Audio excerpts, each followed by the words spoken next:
น่าเสียดายนะครับเก็บเห็ดมาเห็นปลานะครับปีที่แล้วยังเป็นปลาอยู่เลยปลานี่นะครับบ่มีแล้วนะครับก็เอาเครื่องจักรใหญ่ๆนะครับมาหมางมาล้มต้นไม้เบิดเลยนะครับปลาทางตำบลกุดคาคีมนะครับอำเภอรัตนบุรีจังหวัดสุรินทร์นะครับเป็นปลาถ้ำนะครับ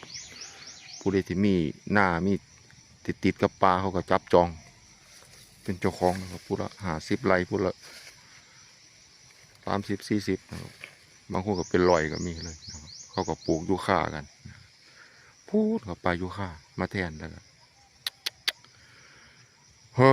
นะครับเสียดายนะครับปลาเห็ดเบิ่งตั้งแต่สมัย10 กว่าปีที่แล้วนี่มานี่ลงนะครับปลานี่เป็นปลาใหญ่แห้งอุ้ยนะครับปลานี่ย่างนี่ลงบ้านเลยนะแต่ซุมื้อนี่สบาย